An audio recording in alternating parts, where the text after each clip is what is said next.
อันนี้ก็จะเป็นห้องงานน้ำเนาะนี่ตัวที่ว่าน้ำออกมาแท้ๆจาก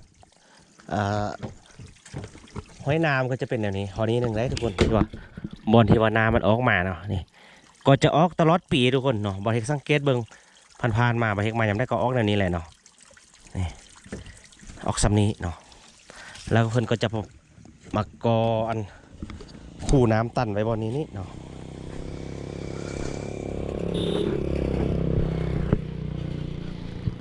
มาตันคูน้ำไว้ประมาณนี้แล้วเพื่อนก็จะเอาทอยางนี่ตอมาใส่อ่างใหญ่นี้เนาะตอมาใส่อ่างใหญ่แล้วก็น้ำก็จะเก็บไว้นี้แล้วก็จะปล่อยลงไปสายยางนั่นเนาะทุกคนสายยางตัวนี้ก็ถือว่ามาแต่บ้านพวกแหละเนาะ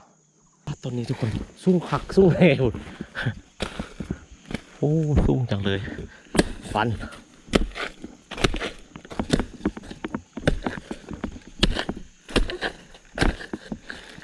ยกกล้วยนะทุกคนโอ้หักเครื่องเลยไอ้ต้นหนึ่งต้นสุดท้ายทุกคนพอแล้ววะเนี่ย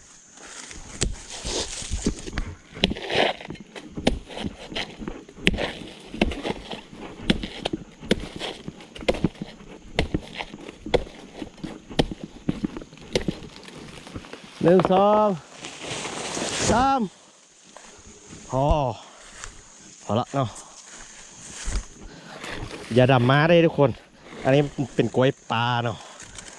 ข้าเจ้าก็เอาคือกันเนาะเพราะว่ามันต้นสูงเอาต้นต่ำบ่ได้นะเราต้องได้ฟันเอา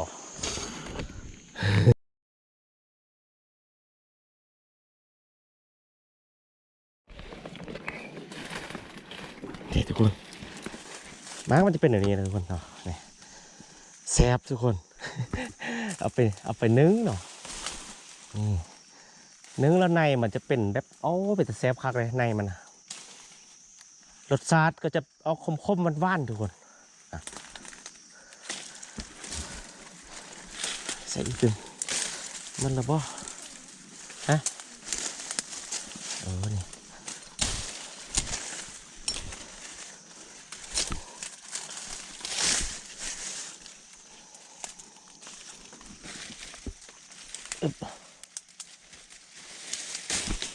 อุ้ยหักสมักเนี่ยเดี๋ยวเบิ้งบอเห็ดเอาในมันให้เบิ้งทุกคนซื้อไง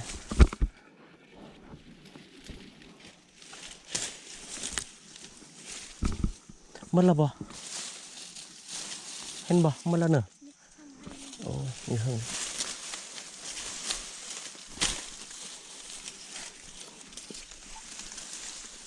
ใส่อีก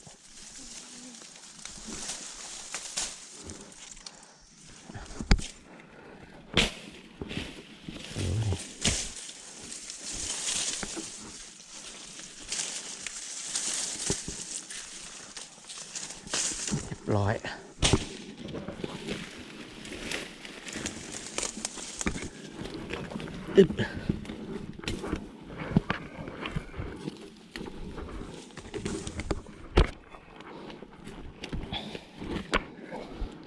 เดี๋ยวเบกจะให้เบิ้งในมันทุกคนเป็นอะไรเนาะแต่ว่าแซ่บทุกคนไปกินมาแล้วเนาะ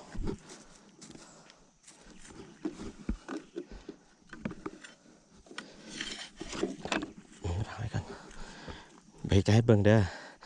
ก่อนเฮาสิกินเฮาก็เอาคายมันนี้เอาก่อนทุกคนแนวนี้เนาะแล้วเฮาก็เอาเป็นนึ่งแล้วก็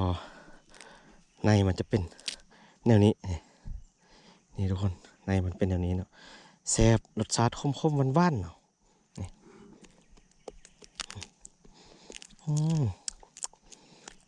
นี่ในมันจะเป็นแบบนี้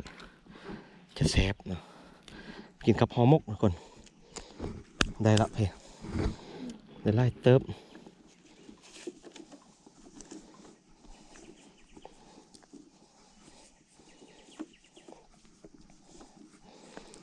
โอเคเอาชิ้นเดินทางต่อทุกคนเอาไปนะนี่เอาชิ้นไปเอาใบตองแกวเราไปเฮ็ดห่อหมกกัน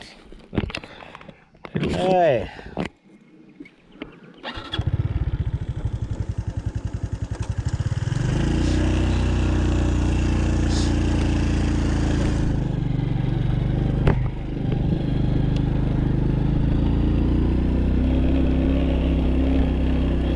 ตองกล้วยนี่เริ่มมีไปแต่แถวๆนี้แล้วทุกคนก็จะไล่เนาะขึ้นไปเฮิงเราจะไปเอาอยู่ปลาตัวใหญ่ๆทุกคนเนาะเพื่อเจอพ่อปี้เขาก็เอาพ่อปี้นำแล้วพ่อปี้เห็นไล่แหละทุกคนก็แล้วนี่บอเทคมาล้อยิงนกพ่อปี้นี่คือวันไล่เนาะ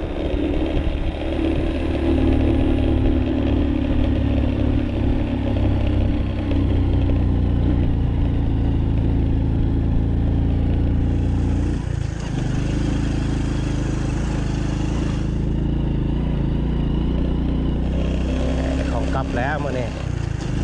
ของกลับของกินแล้ว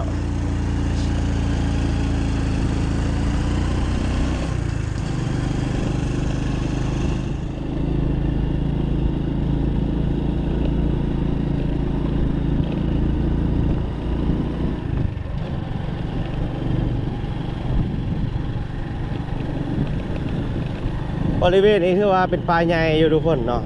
ถือว่าอุดมสมบูรณ์เนาะมีนกมีอย่างไล่แถวนี้นะเนาะมีฮอตตัวเกวตัวเก้งวะตัวเก้งหรือตัวฝานเนาะซาลาเอิ้นตัวฝานเนาะแล้วก็ลักๆบอเทคเคยได้อยู่เคยเห็นอยู่แคมทางเนาะก็คือตัวเต่าทุกคนเต่าอยู่บริเวณนี้ว่ายังมีไล่เนาะบอเทคขี่รถมาวันทางนี่แหละเนาะบอเทคเห็นซ่องเถื่อได้เนาะตัวเต่าเนาะ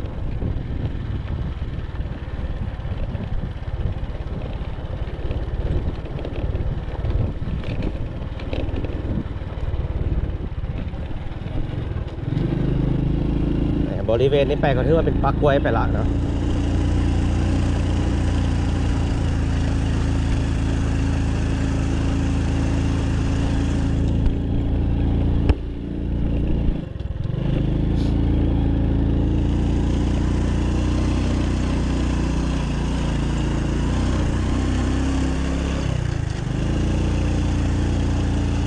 เป็นป่าใหญ่นะมีดอกไม้ดอกเอ้ยเนี่ยร้ายนกมากินอยู่นี่แต่ละเดือนปลาเห็ดมาเลาะอันนี้บ้านปลาเห็ดเอิญดอกทองเลยนะสีแดงๆก็โห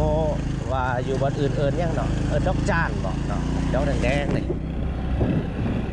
อยู่ประเทศเพื่อนบ้านเราคือประเทศไทยนี่เพื่อนดอกจานก่อนเนาะนกมากินน้ำบ้านมันนะอย่างมื้อเช้ามานกไล่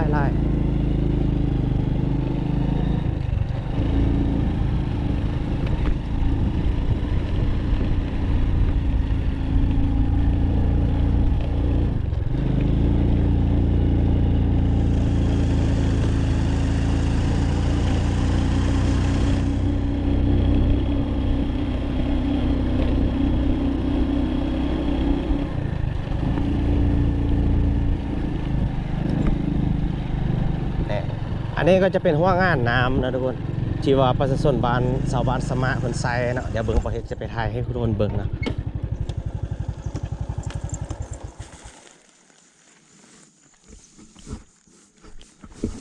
อันนี้ก็จะเป็นหัวงานน้ำเนาะ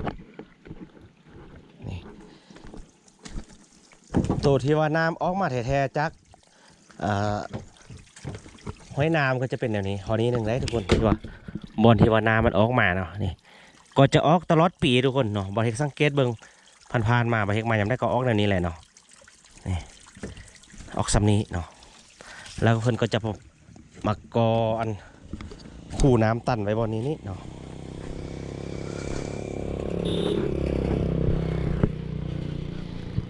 มาตันคูน้ำไว้ประมาณนี้แล้วเพื่อนก็จะเอาท่อยางนี่ต่อมาใส่อ่างใหญ่นี้เนาะต่อมาใส่อ่างใหญ่แล้วก็น้ำก็จะเก็บไว้นี้แล้วก็จะปล่อยลงไปสายยางนั่นเนาะทุกคนสายยางตัวนี้ก็ถือว่ามาแต่บ้านนู่นแหละเนาะก็จะมาแต่ฮอตมาแต่บ้านสมะหุ่นแล้วก็เจ้าก็ได้สมใส่น้ำเนาะอันนี้เป็นห้องงานน้ำเนาะห้องบ้านสมะทุกคนไปเอาที่ขึ้นไปอีกตัวน้อยนึงเขาซิไปเอาตองเลยทุกคนเนาะเราเอาตองไปเห็ดหอมม่วงเนาะ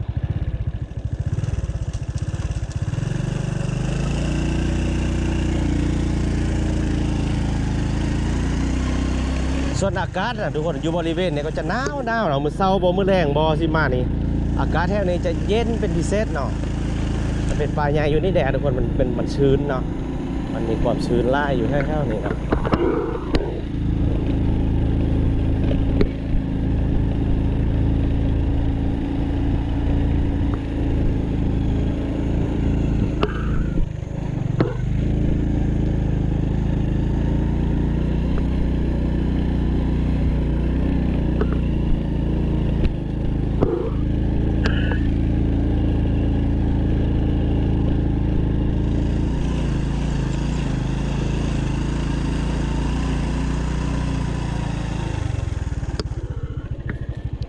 เขาจะจอดอยู่นี่นะทุกคนเราสิไป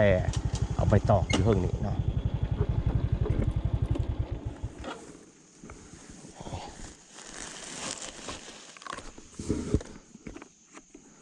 ถือว่าบริเวณนี้มันเป็นปากกล้วยทางนั้นทุกคน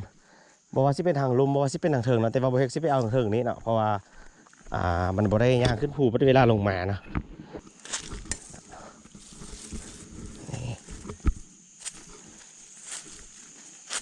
ก็จะเข้ามาหน่อยนึงเอากระแจเลยสุริยะทอดกระแจเลย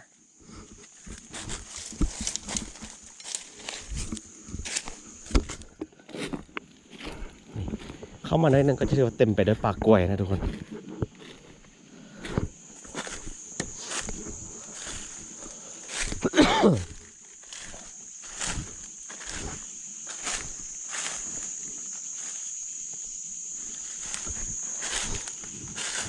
เราจะซอกเอาไปตองนะเราจะเอาตองไว้นะมัน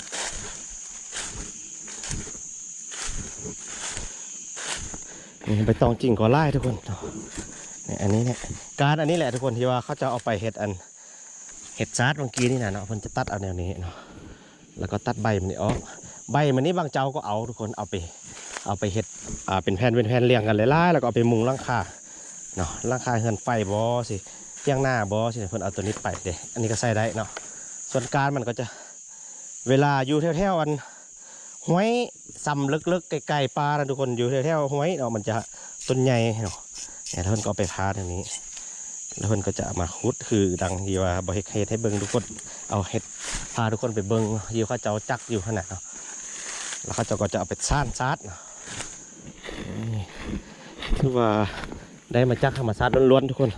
ว่าสิเป็นซาดว่าสิเป็นอันแผ่นตัวเอาไปมุงเฮือนนั่นเนาะ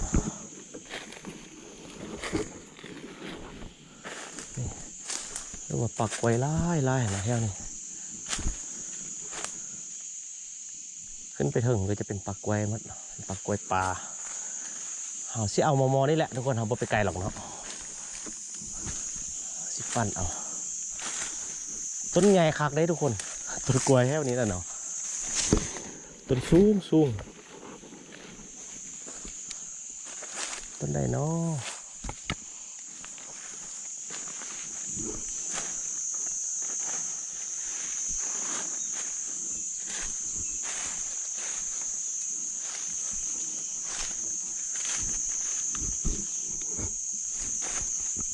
ต้นนี้สั้นทุกคนต้นมะเขือใหญ่เลย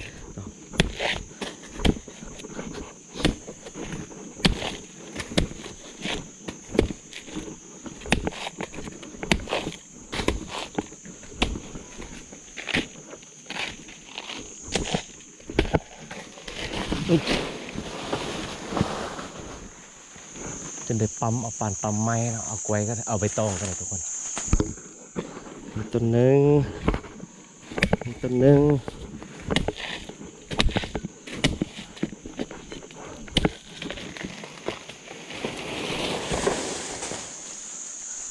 แค่เถิงทุกคนไปอันมีหัวปีแล้วให้เถิงหัวปีบักไล่ๆนึงแต่ว่าบ่เฮ็ดว่าไปเอาหรอกเนาะอยู่เฮือนเขายังมีอยู่หัวปีเนาะกินบ่ร้อนเถอะ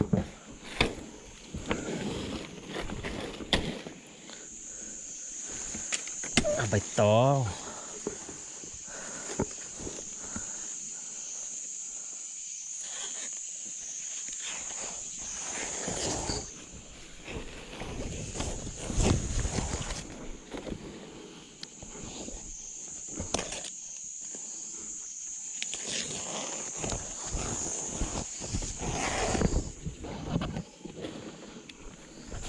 เป็นเอาแต่ซ่อง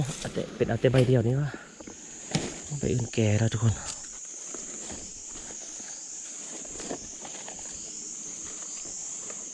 ใบตองใบบักใหญ่ๆเลย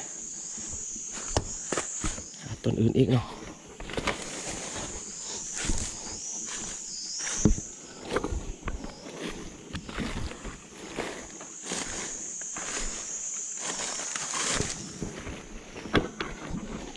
ต้นอื่นอีกเนาะ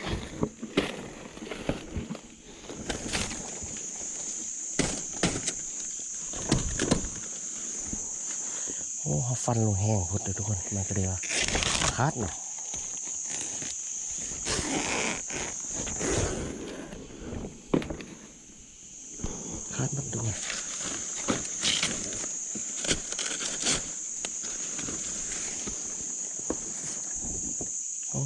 เลย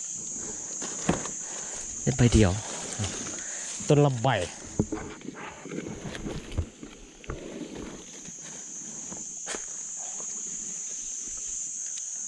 ต้นใดอีก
ต้องอยู่เฮือนก็ที่ว่าปุ๊กไปเฮือนทุกคนช่วงนี้มันลมพัดมันก็เดี๋ยวว่าคาดมัดเดี๋ยวมาเอาใบตองปลาไปกับปุ๊กอยู่เนาะปุ๊กกินกล้วย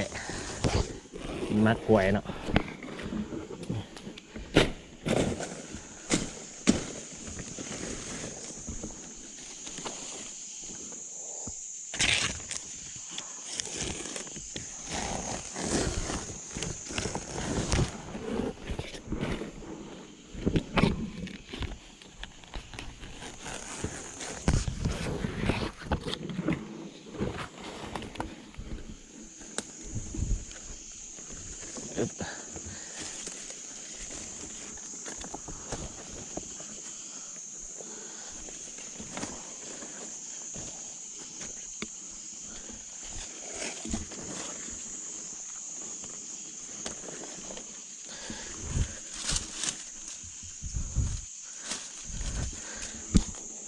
บริเจ้าอีกต้นหนึ่งทุกคนเนาะ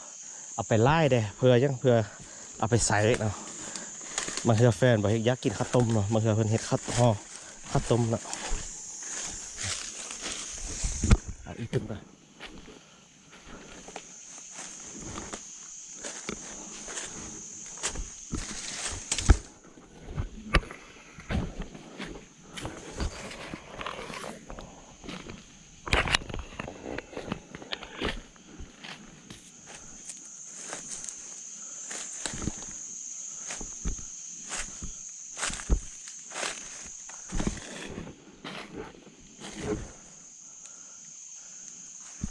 ต้นนี้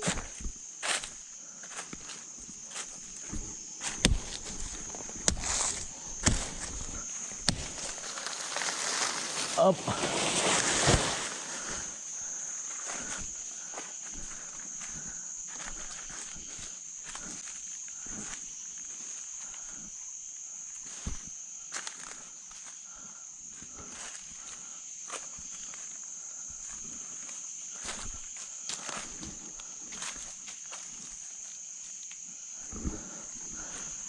ต้นนี้อีกต้นนี้ซะ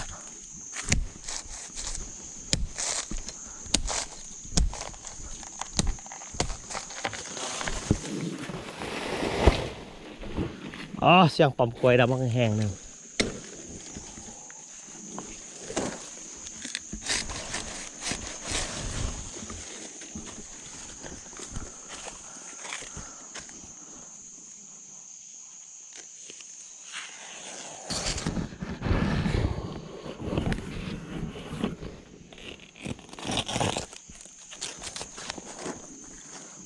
ขาดหมด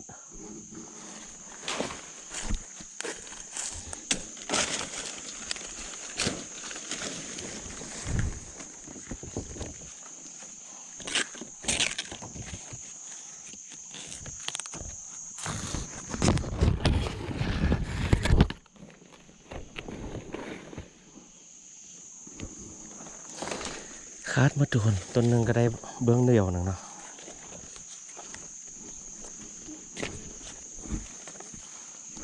ต้ ต้องตำมันเหรอ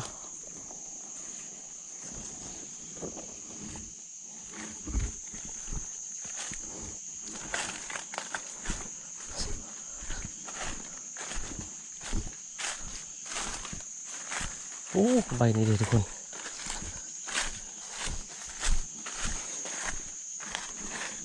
ทับกันเนาะ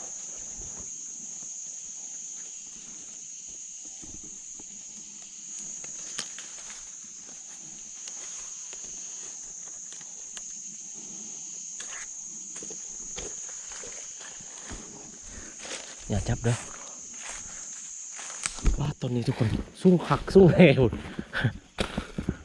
โอ้สู้จังเลยฟัน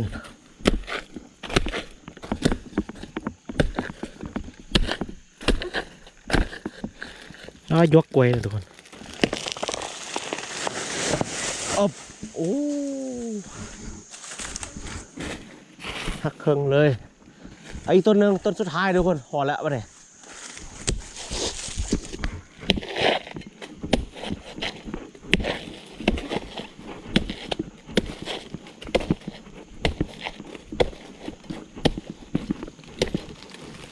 หนึ่งสองสามพอละเนาะอย่าดำม้าได้ทุกคนอันนี้เป็นกล้วยปลาเนาะข้าเจ้าก็เอาคือกันเนาะเพราะว่ามันต้นสูงเอาต้นต่ำบ่ได้นะเราต้องได้ฟันเอาบ่ให้ผมบอกดำม้าไปไหนนะทุกคนเนาะ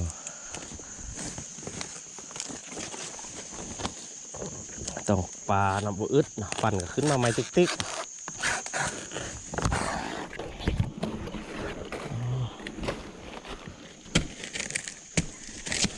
ว้าสุริยาคัดมันเลยมันสู้โหดมันลงแห้งทุกคนหมดเลยคัดมันเนาะ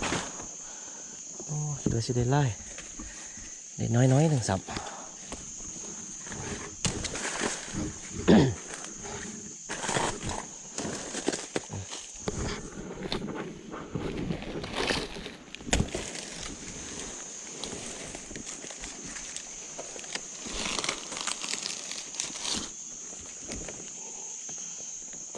มันอันเดียก็ได้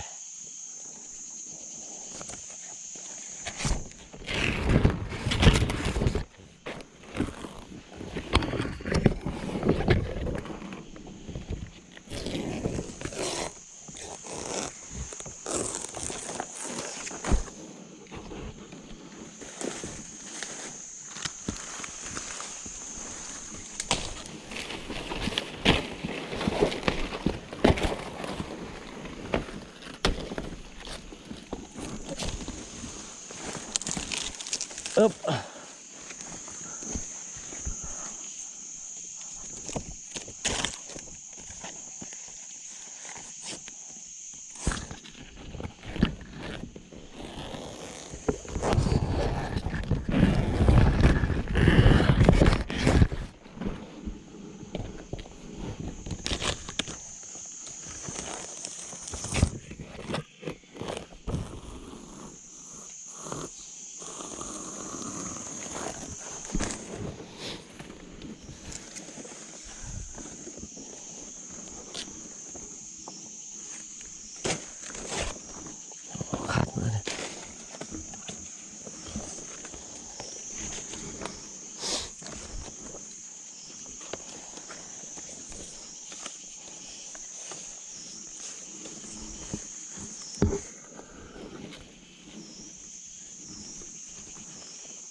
เฮ้ย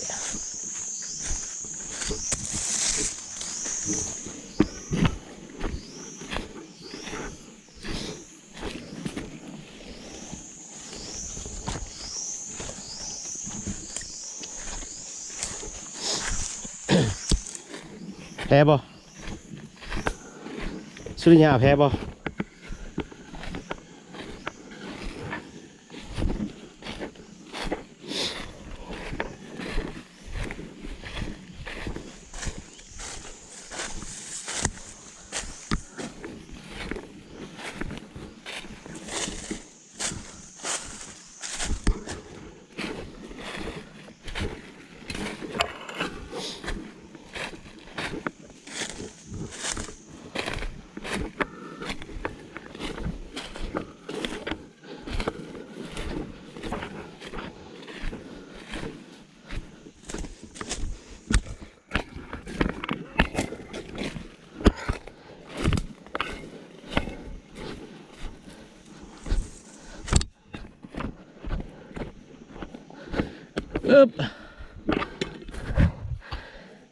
นี่ก็คือไปตองทุกคนเนาะเขาเชื่อไปเฮ็ดฮอมกแมลงแล้วก็